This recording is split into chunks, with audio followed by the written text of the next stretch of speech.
Kindly be seated.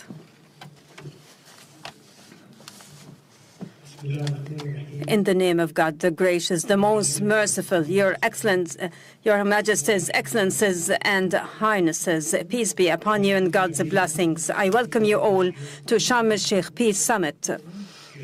At this historic milestone, where we all together have witnessed the reaching of Sharm el-Sheikh agreement on ending war in Gaza, and the birth of a glimpse of hope that such deal ends an agonizing chapter in the history of mankind and opens the door, ushering in a new era of peace and stability in the Middle East. The deal offers a better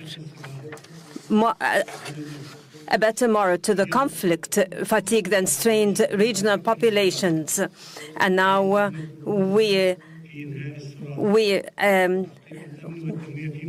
receive the valorous peace leaders that attained peace in the entire world. Allow me to invite His Excellency, the American President Donald Trump, to join the peace lovers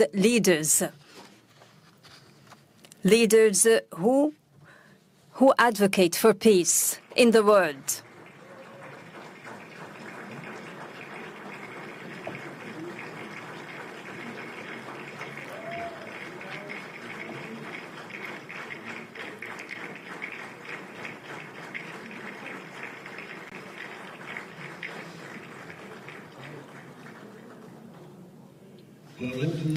And I would like to express our profound appreciation to Your Excellency at this critical circumstance reflected in your proposed plan for ending this tragic war, a war during which humanity incurred significant losses. I would like to thank our partners in United States, Turkey and Qatar for their dedicated efforts, and I reiterate our support and aspiration to the execution of this plan, creating the essential political horizon for the implementation of the two-state solution, for it is the only pathway to the fulfillment of the legitimate ambition of both Palestinian and Israeli peoples, turning over the conflict page and safely live. Excellency President, you have demonstrated that genuine leadership doesn't mean war waging, rather the ability to bring it to a halt. We trust your leadership that is capable to carry out the current deal and to execute your entire staged plan. Excellency President, let Gaza war be the last of wars in the Middle East. Majesties, Excellencies, and Highnesses, Egypt launched peace trajectory in the Middle East nearly half a century ago, specifically in November 1977, when the late President Anwar Sadat, may God shower him with his mercy, took unprecedented steady moves in the history of the region and initiated the historic visit to Jerusalem. Since that moment, Egypt has established a new era, granting posterities a chance for life, and proved that people's security is not only realized by military force. Today, Egypt along with its sisterly Arab and Islamic states, reiterate that peace remains our strategic option.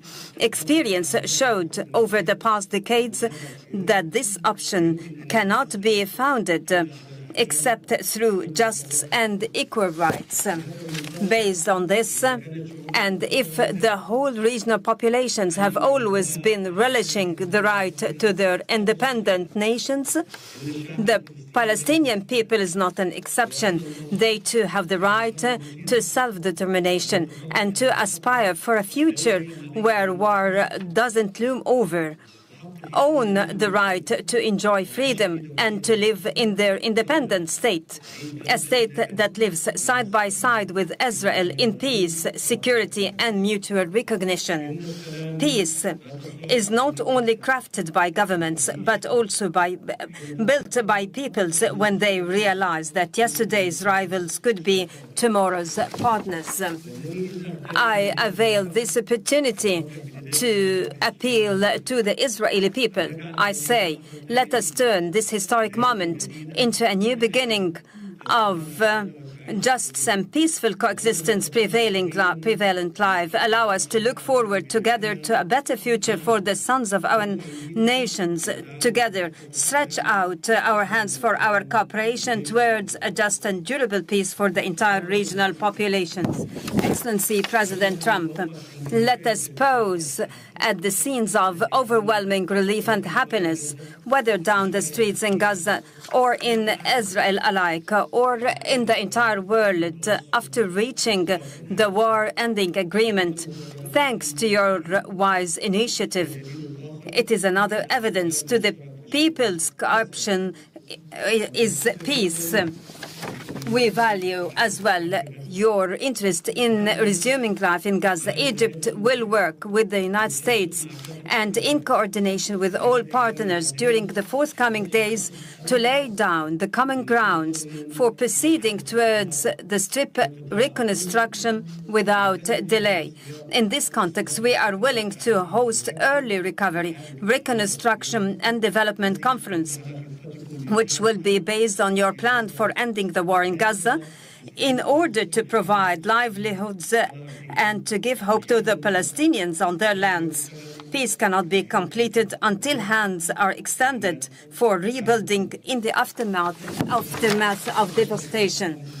Majesties, Excellencies, and Highnesses, we look ahead to a bright future to our region, as its cities are built on hope rather on burying the memories of its inhabitants under the rubble. We have a unique and historic opportunity at hand. It might be the last to come to a Middle East free from whatever menacing its stability and progress, a Middle East where its populations relish peace and decent existence within its secured borders and safeguarded rights.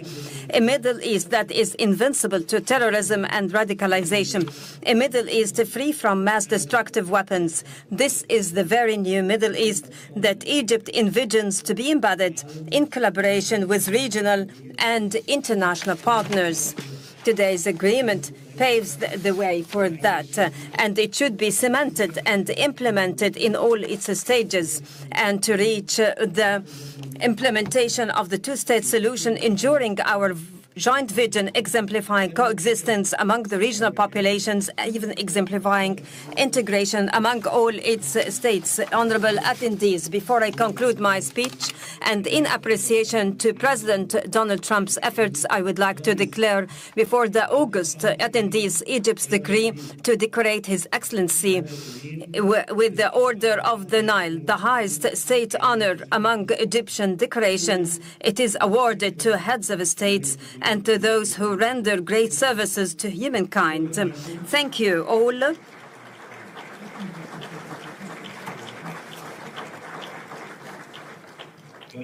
Now I invite the honorable guest to deliver his speech. Excellency President Trump, kindly proceed. The floor is yours.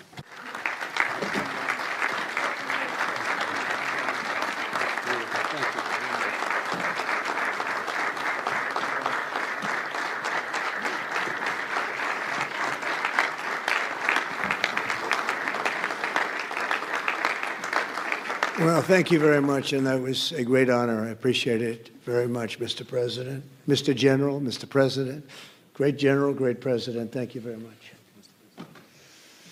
This is the day that people across the region and around the world have been working, striving, hoping, and praying for. They have done things over the last month that I think were really unthinkable. Nobody thought this could happen. With the historic agreement we've just signed, those prayers of millions have finally been answered. As you know, the hostages have been returned. and further work goes on having to do with the, sadly to say, bodies. Together we've achieved what everybody said was impossible. At long last, we have peace in the Middle East, and it's a very simple expression, peace in the Middle East, and we've heard it for many years, but nobody thought it could ever get there, and now we're there. I want to congratulate everybody sitting in these first few rows and standing behind me. I don't know why they chose to stand, but I promise I'll make it short, okay? We are not going to keep you standing for long. These are great leaders. After years of suffering and bloodshed, the war in Gaza is over. Humanitarian aid is now pouring in, including hundreds of truckloads of food, medical equipment, and other supplies, much of it paid for by people in this room. Civilians are returning to their homes. The hostages are reuniting. I mean, it's beautiful. I'm just watching it backstage.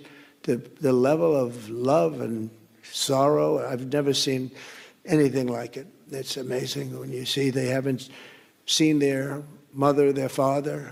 They haven't seen them in such a long time, and they lived in a tunnel, a very little tunnel, very deep. And the level of love is just incredible. It's a beautiful thing to see. It's, in one sense, it's so horrible that it could have taken place, but in another sense, it's so beautiful to see. A new and beautiful day is rising, and now the rebuilding begins. The rebuilding is maybe going to be the easiest part. I think we've done a lot of the hardest part because the rest comes together. We all know how to rebuild, and we know how to build better than anybody in the world.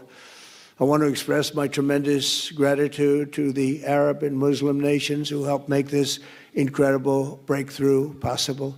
And you really did. To President El-Sisi of Egypt, who is so generously hosting us today. And I want to thank you for the outstanding job your country is doing in so many different ways and for helping us so much with this peace agreement. I also want to thank the President for the escort of 6 fighter jets. Oh, we looked out the window. We said, I hope they're friendly, and they turned out to be very friendly. But we had 3 on each side, and they are beauties right out of the great, really American manufacturing hub. We make the greatest military equipment in the world. We have the strongest military in the world by far. And I knew exactly what those planes were, and I knew exactly how much you paid for those planes, too. You paid a lot, but you got a pretty good deal. And they are great planes, and we just appreciate it. That was quite an escort in. That was very impressive. But Air Force One was really, it was covered with Egyptian desert just a few months ago. If you think about it, just a few months ago it was Egyptian desert, and now it was just a few feet off our window. And it was a spectacular sight, and I appreciate it very much. Really, that was pretty good. You got our people by surprise. I don't know if they were thrilled right at the beginning, but they were thrilled as we sailed along very, very calmly and safely. And I'm deeply honored to receive from you, Egypt's highest state honor, the Order of the Nile. The Nile is so beautiful, so magnificent. It's such a beautiful title, the Order of the Nile. Thank you very much, Mr. President. Appreciate it. Great honor. I also want to give a very special thanks to the Emir of Qatar, a man who's outstanding. He's been a friend of mine for a long time, long before politics, and he's a fantastically respected man. His Highness Sheikh Tamim is respected by everybody. He's respected by everybody and in the most positive way, not only because of power, because of his heart. He's got a tremendous heart. And he's a great leader, and his country loves him. Thank you very much for being here. It's an honor. Let me also express our condolences to the Qataris on the tragic car crash that claimed the lives of your cherished diplomats, some of whom were known by our people, and they were supposed to be incredible people. So please extend our sorrow and best wishes. That was tough. That was really tough. On this extraordinary occasion, I also want to give our sincere thanks to President Erdogan of Turkey. He's always there when I need him. He's such a tough guy. He is tough as you can be, but we love him. And when they have a problem with you, they always call me to handle it. And usually I come through. We just have a good relationship, and we have from the beginning. And so I want to thank you very much and say hello to your wife, your beautiful wife. And It's great to be with you. Always there. When I need him, he's always there. Thank you very much, Mr. President. And I also want to thank, I just spoke to him on the phone, His Royal Highness Crown Prince Mohammed, Saudi Arabia, a special friend of mine. Boy, he's come so long and so far, and he's doing a fantastic job for his country. And I want to just thank him. And, His Highness Sheikh Mohammed of the United Arab Emirates is here. Where? He's here someplace. Well, oh, he's not here. But he's here in spirit, I can tell you that. And he's been another one. He's been absolutely incredible, and we appreciate it very much. And His Majesty King Abdullah of Jordan. And thank you very much, King Abdul of Jordan. He's here. Thank you. Thank you. Thank you very much. And you really have been a great helper. We appreciate it.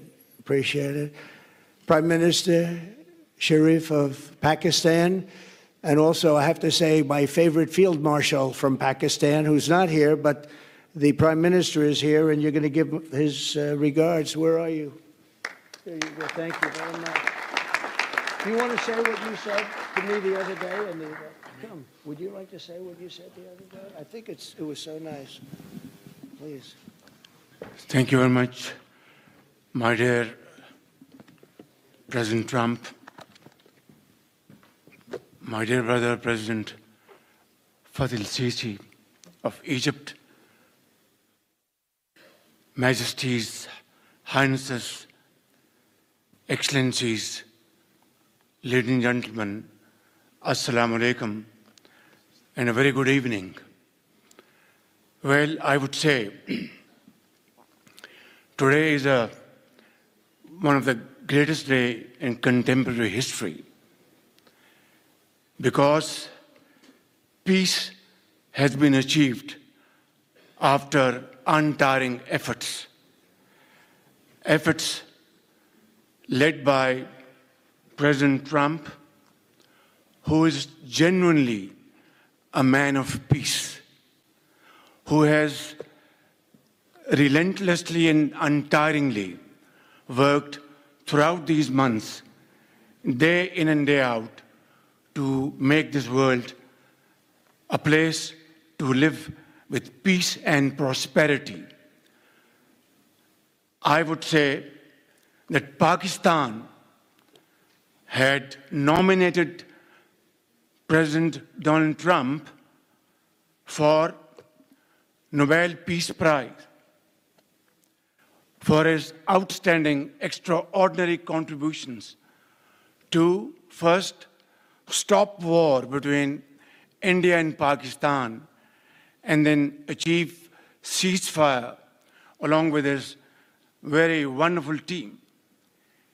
And today, again, I would like to nominate this great president for Nobel Peace Prize, because I genuinely feel that he is the most genuine and most wonderful candidate for Peace Prize, because he has brought not only peace in South Asia, saved millions of people, their lives.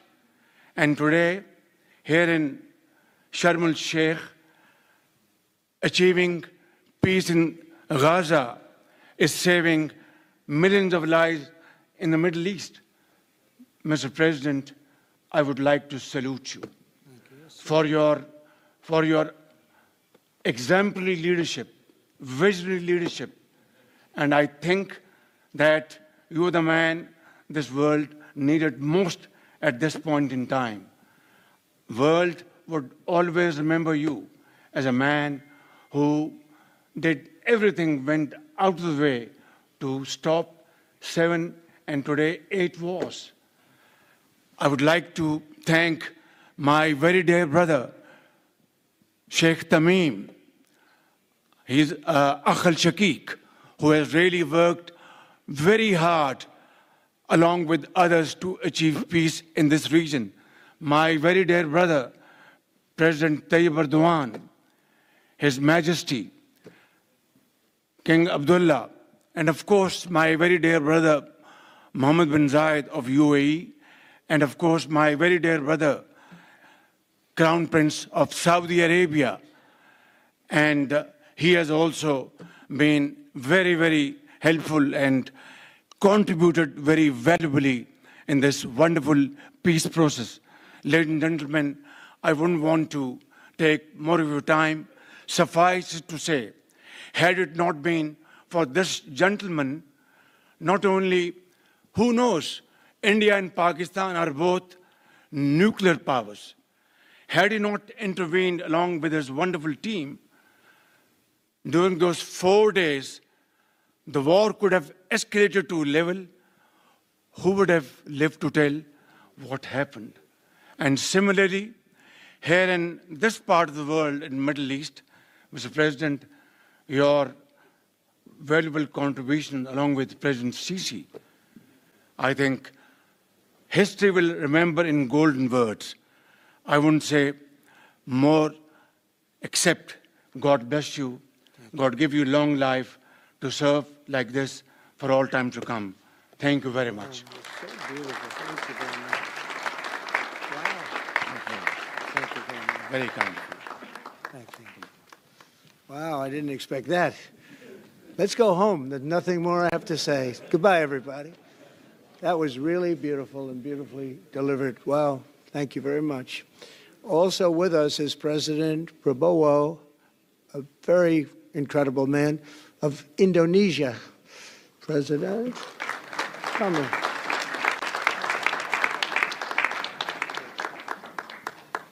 Great job.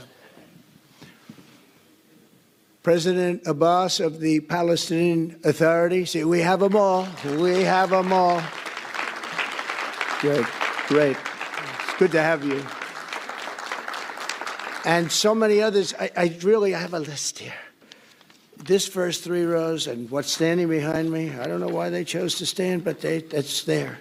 They're going to be very famous tomorrow, all of them. We have the Arab League is represented by His Excellency, and thank you very much for being here. Thank you very much. We have Armenia, and Azerbaijan. That's a little war that we stopped. That's a little war. There they are. Look at them. They're sitting. When I met with them, it was in the Oval Office. They fought for like 31 years or some crazy number. And they had one sitting on that side of the Oval Office, one sitting. By the time we finished in 1 hour, they were both hugging each other. And now they're friends and they're getting along great. Look at it. So I want to thank you both. That's incredible. Really incredible. So you have Armenia and you have Bahrain, you have Canada. It's so great to have, in fact, the president called and he wanted to know if it's worthwhile. He knew exactly what it was. He knew the importance. Where's Canada, by the way? Where are you? Where are you? He knew the importance of this. He said, I want to be there. So many people have done that. They called. I mean, they heard about it. And these are not people that can do that very easily. They have pretty big schedules to put it in mind. The most powerful people. And I appreciate you being here very much, Mr. President. Fantastic. Fantastic. And Cyprus, Egypt, the European Union, it's a lot of countries. France, thank you very much, Emmanuel.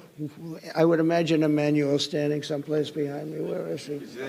I can't believe it. You're taking a low-key approach today. He's my friend. That's great. Good job. Thank you very much, Emmanuel.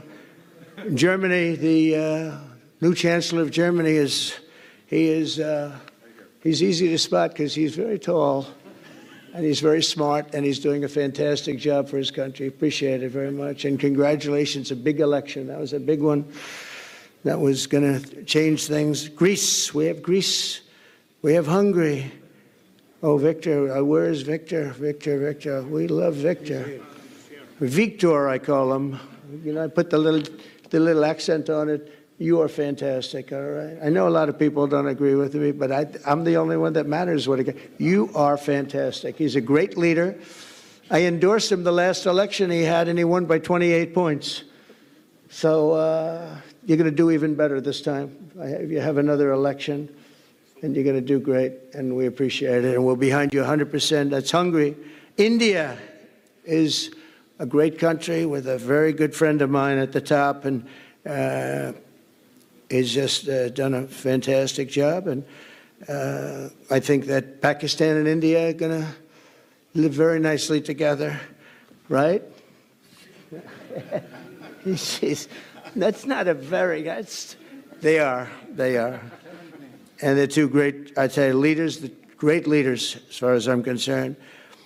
Indonesia, we covered, and I just want to say that that's a big country, a powerful country. It does unbelievably well, and it's great to have you.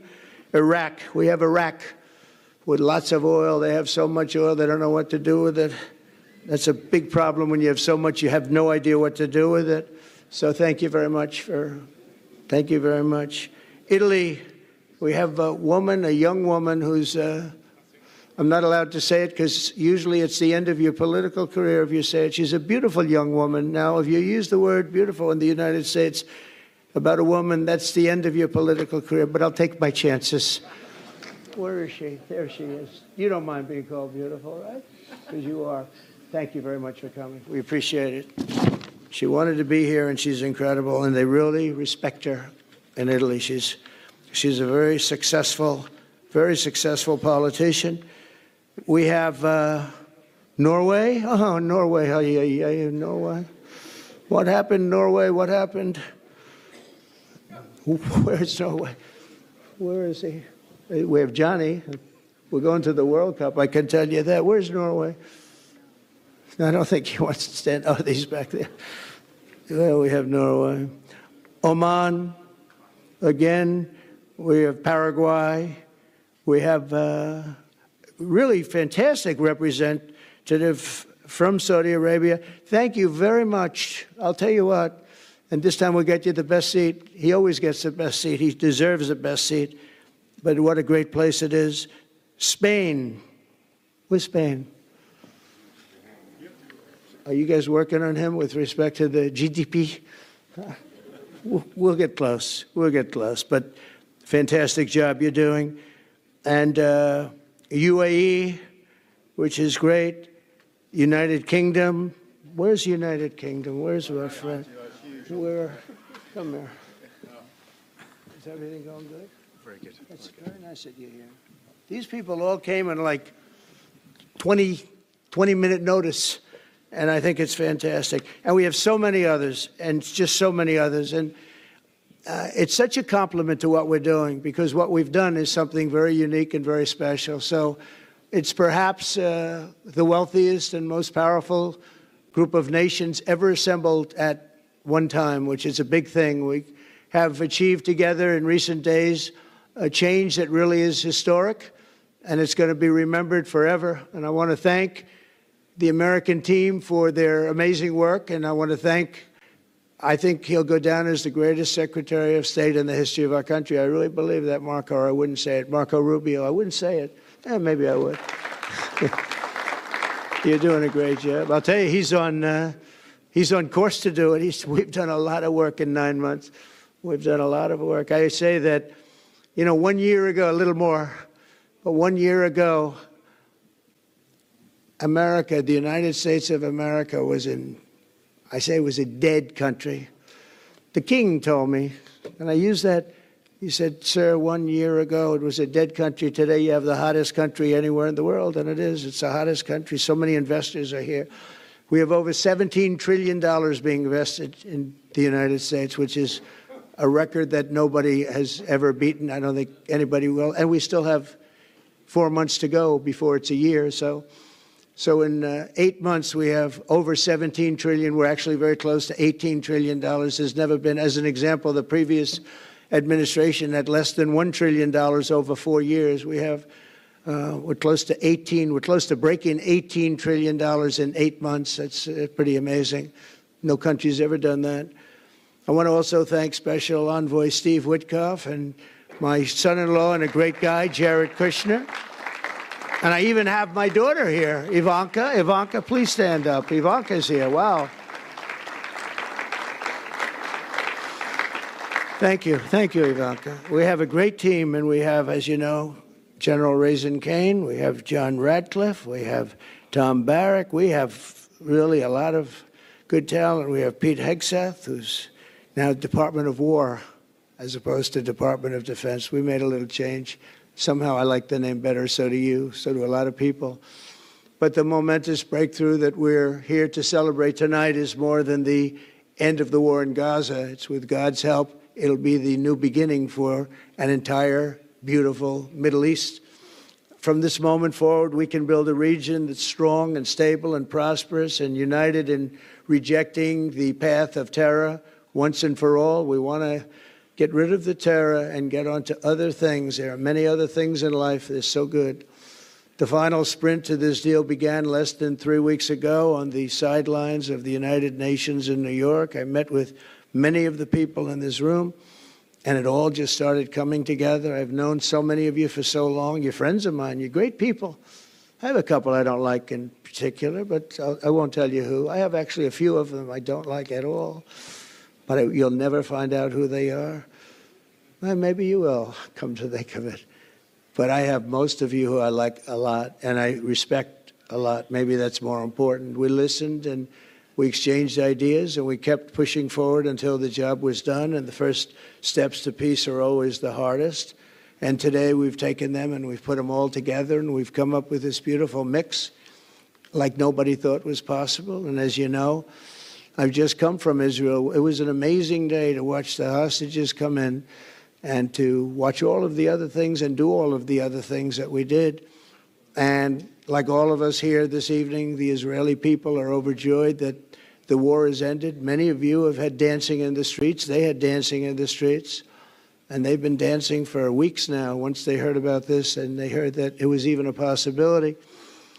They're elated at the arrival of the hostages and excited to begin this new chapter for the entire region, and it's going to be that. And they are going to be great partners, and I hope everybody's going to join the Abraham Accord. I like to say the Avraham. I love Avraham, but somehow it doesn't sound as good when I say it as it does when some of my other friends say it who are from the region. But we're going to get a lot of people joining the Abraham Accords. We have the 4 great nations that did it early on, and they stayed with it. And then you had the Biden administration, which is the worst administration in the history of our country, and obviously they did nothing on that and anything else. And so it stayed at 4, and now a lot of people, even today, they're talking about all joining up. So many people have talked to me about that, and it's going to be a great tribute to really the United States. I mean, the United States has worked very hard in the Middle East, so it would be a tribute to us and to Jared and to Steve and to all of the people, Marco, all of the people that have worked so hard on that. And it really is going to it's going to guarantee that it all stays together. You're going to do well, because the 4 nations do very well. I mean, they do extremely, they're wealthy, but they're a lot wealthier because of it. So I hope everybody's now joining up. Now we have no excuses. We don't have a Gaza, and we don't have an Iran as an excuse. That was a good excuse, but we don't have that anymore. All the momentum now is toward a great, glorious, and lasting peace. And our commitment to fulfilling the 20-point plan we developed together will be the crucial foundation for achieving that bright future. And it's being worked on right now as we speak. And we're actually in stage 3 and 4. It's not going to be, just divided down so simply. We can be long advanced on some of the things that we say we're going to do. We can take them out of order in a positive way. And we've shown how it can be done with responsible nations like the people in this room, these incredible people in this room, setting aside their differences, seeking common ground, and pursuing a better world for all of us. And that spirit's my dream, that we all get together and enjoy our life. And we're going to put some of you on the Board of Peace. Everybody wants to be on the Board of Peace. They said, would you be the chairman? I say, I'm pretty busy too. But whatever we can do to have peace in the Middle East, it's worth it. But everybody wants to go on the Board of Peace, so we're probably going to enlarge it. We're going to get, and the leaders, the top people, the top leaders, they want to be on the Board of Peace, a beautiful term. At first I wasn't sure, and then I realized how beautiful it is. And for the people of Gaza, the focus now must be on restoring the basics of a good life. We're going to have a lot of money coming into Gaza and a lot of rebuilding and building. It's not so much rebuilding, it's really building, cleaning up and building. And I'm pleased to announce that numerous countries of great wealth and power and dignity have come forward to me and just today and over the last week to say they want to help in the reconstruction of Gaza, putting up whatever money is necessary. And the money is, of course, it's a lot of money, but it's not much compared to the value or the wealth of these tremendous countries. And they are ensuring stability and success in the Middle East. So when you think about it, it's a very, very small amount of money is necessary, relatively speaking. And as those commitments are made, I'm going to let the world know who is doing it, because they really deserve great credit for doing it, and they're going to do something that's really monumental. This is a monumental day. This is a monumental moment in the history of the world beyond the Middle East. We've all agreed that supporting Gaza must be done to lift up the people themselves, but we don't want to fund anything having to do with bloodshed, hatred, or terror, as has happened in the past. And for the same reason, we're also agreed that Gaza's reconstruction requires that it be demilitarized and that a new, honest civilian police force must be allowed to create a safe condition for the people in Gaza. As I said earlier, I intend to be a partner in securing a better future. We're going to be working, you're going to be working with the United States, and we're going to make sure that the Middle East is going to be a safe and secure place. It's a very important place in the world. Means so much. There were so many people who said the Middle East, and this has been going for many, many decades. I've read it many times, that World War III will begin in the Middle East. It's not going to happen. That's not going to happen. There was a time that you would have thought it could have, but it's not going to happen. There won't be World War III, hopefully at all, but it's not going to start in the Middle East. We're not going to have a World War III if we're smart. There'll never be a World War III.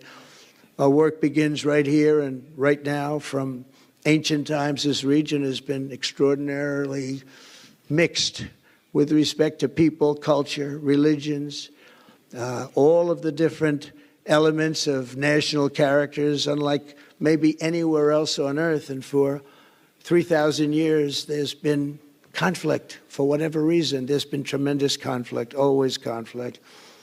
But today, for the first time anyone can remember, we have a once-in-a-lifetime chance to put the old feuds and bitter hatreds behind us. And that's why so many people in this room, they didn't get along. Some did, some didn't, but they're getting along now. This has brought the people together. This is the first time the Middle East crisis has brought people together as opposed to driving them apart. And to declare that our future will not be ruled by the fights of the generations past, which is foolish.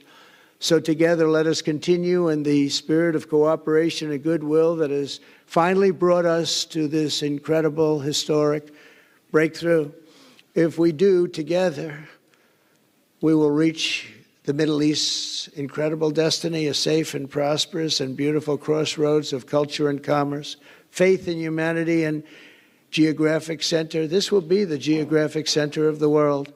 So I just want to thank everybody for being here. I want to thank you all for what you've done and for this quick notice. It all came together just at one little period. It just came together. It's the greatest deals happen that way. If you do anything about deals, that's all I've done all my life is deals.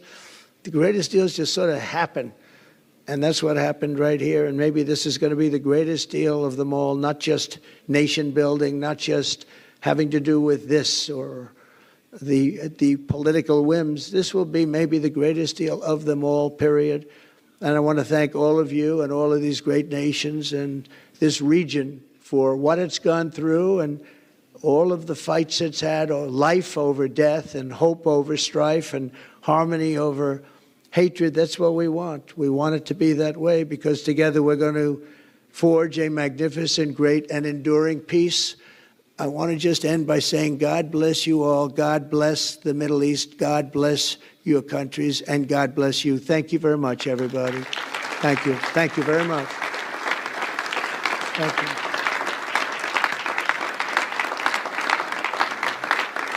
Thank you very much. So if we could ask the media to leave, and we're going to have a little conversation with all of these great leaders, which will take 5 minutes, and we'll just talk for a couple of minutes. But if we could ask the media to leave, would be great. Thank you very much. Thank you.